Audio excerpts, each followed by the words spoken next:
बॉम्बे, रायपुर, गुवाहाटी, मुंबई सब जगह हमारी ब्रांचेज है। इस कंपनी के हम मर्चेंट बैंकर है और ये NSE इमर्ज में हमारी इशू लिस्ट होने वाली है। ये हमें बताने में बहुत उल्लास हो रहा है कि ये कंपनी फर्स्ट टाइम उड़ीसा की कोई ऐसी भी कंपनी पब्लिक प्लेटफॉर्म में आ रही है। अभी तक उड़ीसा से कोई भी कंपनी पब्लिक प्लेटफॉर्म में नहीं आई है, तो ये बहुत हमें अंदर से खुशी भी हो रही है और एक उड़ीसा गवर्नमेंट का बहुत सपोर्ट मिलता है। उनका भी काफी उन्होंने सपोर्ट किया इस काम के लिए। वो कुछ सब्सिडी भी इस कंपनी को 10 लाख रुपए की देते हैं हम लोग SME इशू के लिए। ये कंपनी क्या करती है इसके बारे में नीरज सर ज्यादा बताएंगे, मैं छोटा सा ब्रीफ आपको दूंगा। ये कंपनी एक स्मार्ट पैनल बनाती है। जैसे आपने स्मार्ट मीटर देखा है वैसे स्मार्ट पैनल होती है। इसमें AI टेक्नोलॉजी भी यूज कर रहे हैं लोग। इसमें आपके जो भी इनको फ्यूचर में जो भी डेटा रहेगा पैनल्स का वो आपके मोबाइल पे रिफ्लेक्ट करेगा थ्रू क्लाउड।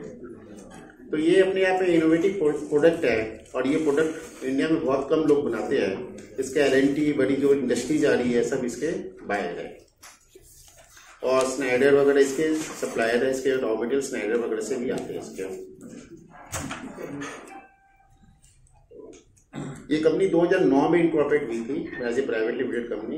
उस समय ट्रेडिंग करती थी, बाद में ट्रेडिंग करते तो 2019 में इन्होंने अपना सेटअप मैन्युफैक्चरिंग स्टार्ट किया था और आज ये मैन्युफैक्चरिंग सेटअप में ये अपने एक अच्छे पोजीशन में पहुंच रहे हैं और उड़ीसा में ये लोग अच्छा काम कर रहे हैं। ईस्टर्न इंडिया को मार्केट फोकस बनाया था इन्होंने अभी तक, लेकिन ग्रेजुअली पैन इंडिया, गुजरात सब जगह इनका मेन टारगेट और इंडस्ट्री जो है वो MSME है। MSME को सारा MSME में जब इसकी बहुत ज्यादा जरूरत है, उनके पास में स्मार्ट पैनल्स नहीं है। जो भी उनके पास पैनल है वो सारे ट्रेडिशनल एंड कन्वेंशनल पैनल है।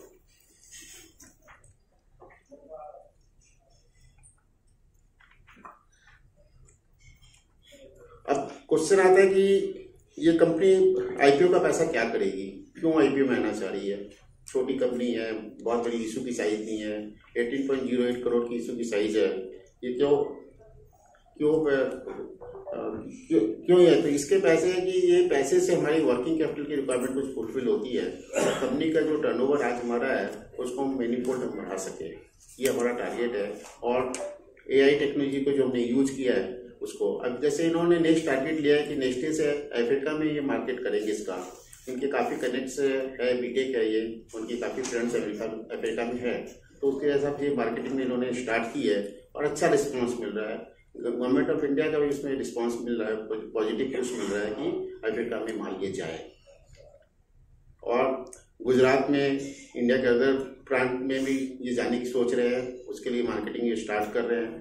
तो कंपनी की प्रोस्पेक्ट जो आज कैपेसिटी यूटिलाइज हो रही है, कंपनी के पास में अभी सफिशिएंट कैपेसिटी है। फर्दर एक्सपेंशन जो भी अगर होता है सेल्स के अंदर तो कंपनी रेवेन्यू टारगेट अपना अचीव कर पाएगी। 2022 में इनकम हमारी 14% से बढ़ के 26.48% हो गई है और एबिटा हमारा 6.95% था जो 121% हो गया है। और पैट जो हमारा 1% से 182% हो गया है। अब आप लोगों का क्वेश्चन हो सकता है भाई ये क्यों इंक्रीज हो रहा है 2 साल 3 साल में।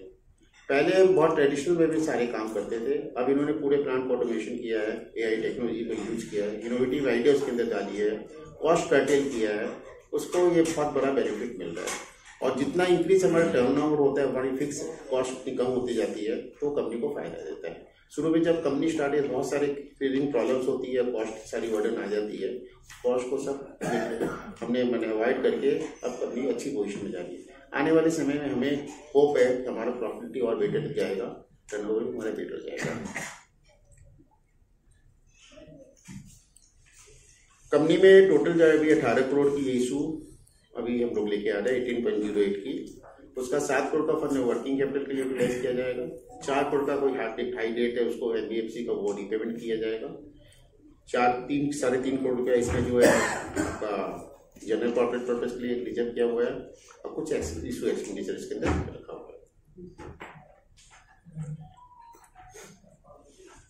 और हमारी कंपनी के बारे में 2 लाइन खाली बोलेंगे, ज्यादा वक्त नहीं लेंगे आप लोग का। हमारी कैलकाटा बेस्ड कंपनी है, I am founder of this company, मैंने ये कंपनी क्रिएट की थी। और हमारी कंपनी में 200 आदमी 250 आदमी प्लस वर्क करते हैं। काफ़ी MBA CA CS है डाइटिंग में। और बाकी तो this is my daughter, she did the MBA from the Sydney Australia. तो last day she join my business also. Now she is a director of the company also. Now Shruti, say few word to them.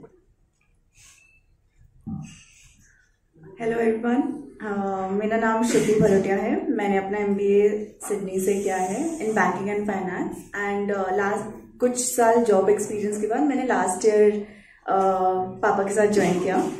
अभी about the company, इनकी company बहुत ही efficient रही है। मैं पूरे DRH के prospectus बनाने के प्रोसेस में इन्वॉल्व थी। तो इनकी मैनेजमेंट टीम, इनकी पूरी जो पर्सनल है, they were very efficient. And mister Dheeraj Koch और मिस तपस्विनी पांडा दोनों ही काफी एफिशिएंट लोग हैं। और इनको डॉक्यूमेंटेशन में एक बार अपना ये इनकी मैसेज है कि आई हुई है, ये इनकी ये डे टू डे एक्टिविटीज पूरा एडमिनिस्ट्रेशन सारा दे। इनकी डॉक्यूमेंटेशन में से कुछ खास कभी प्रॉब्लम हुई नहीं, हमें सब बहुत स्मूथ थे।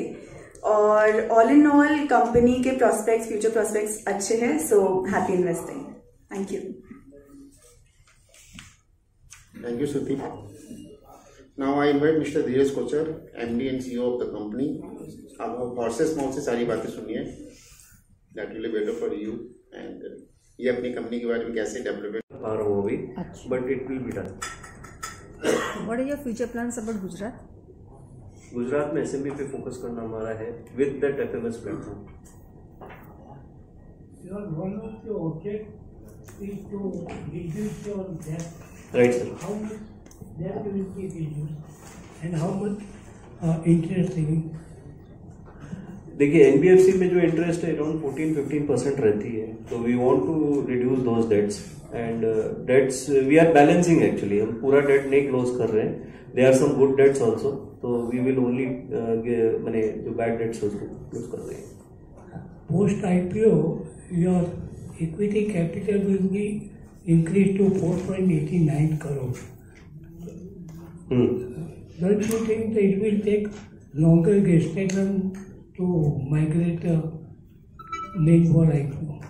सर जिस तरह का ट्रैक्शन हमको मिल रहा है हमारे प्रोडक्ट्स के और स्टैंडर्डाइजेशन के कारण, last year I won't give you an exact figure, but आप समझ लीजिए कि लास्ट ईयर हमने जितना टर्नओवर किया उसके 7 टाइम्स के आसपास हमारे पास लीड्स थी, और आज के डेट में we have almost 40 times. If we look to your financial, in FY 24, your revenue increased by 23% and the net profit jumped 184%. What is the reason? Sir आपको मैं अपना ऐप दिखाऊंगा मोबाइल में। तो व्हाट इज दैट कि हमने operational efficiency इतनी improve की इन हाउस कि our expenses were 93% last year, that has come down to 83% now. तो 10% straightforward just by improving our operational efficiency and implementing automation in our company. आप चाहे वो process में बोलिए या पेपर वर्क में बोलिए या फिर फॉलोअप्स के लिए बोलिए या टास्क के लिए बोले, हमने इतने प्लांट को ऑटोमेट कर दिया कि our operational efficiency reduce by 10% there. Then क्योंकि we were able to showcase our strength and we had future plans of coming to IPO, तो we had a good traction with our OEMs also, जैसे ABB, Schneider, L&T। तो उनके साथ में क्या हुआ, हमारे टर्म्स थोड़े डिफरेंट हो गए उसके बाद, and we started getting good margins and good value पे हमको मेटेरियल मिलने लगा, तो we got higher discount. And क्योंकि हम नीश प्रोडक्ट पे काम करना चालू कर दिए, हमने जैसे बोला IC 6143 है, ये हमको लास्ट ईयर ही मिला after 8 months of audit from LK। अभी LK हो गया, पहले L&T था, तो उन्होंने 8 महीना लगाया हमको ऑडिट करके उस लेवल तक लेके आने के लिए। उसके बाद जो हमको उससे ट्रैक्शन मिला, that improved our efficiency further. और एक मैंने अपना प्रोडक्ट बोला सैंडविच बस्टअप। तो अभी जितने भी एम्स के प्रोजेक्ट हो रहे हैं या CPWD के प्रोजेक्ट हो रहे हैं, हाई राइज हो रही है, तो उसमें सैंडविच बस्टअप में बहुत प्लेयर नहीं है, इंडिया में टोटल 3 ही है, and we are only one in eastern India जो सैंडविच बस्टअप करता है। तो that way we had a lot of traction in that and our margins improve drastically. your cash flow from the operating activities remain negative in the past. Right, What sir. is the reason?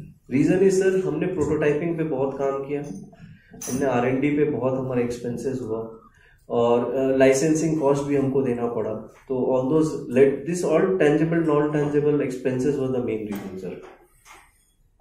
Your price to book value post IPO comes 2.35, right sir.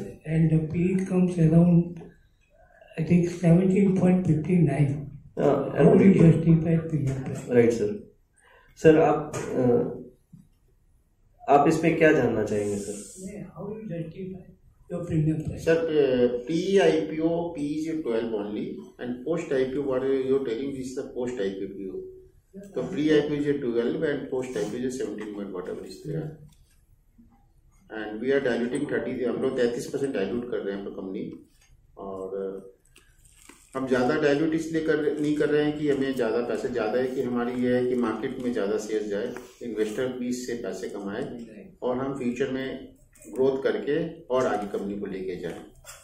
और जो main board का programme आपने पूछा, main board का programme में it will take some time, क्योंकि अभी बहुत छोटी कंपनी है, इट विल टेक टाइम, लेकिन मिशन है, गोल है, तो पहुँच के रहेंगे.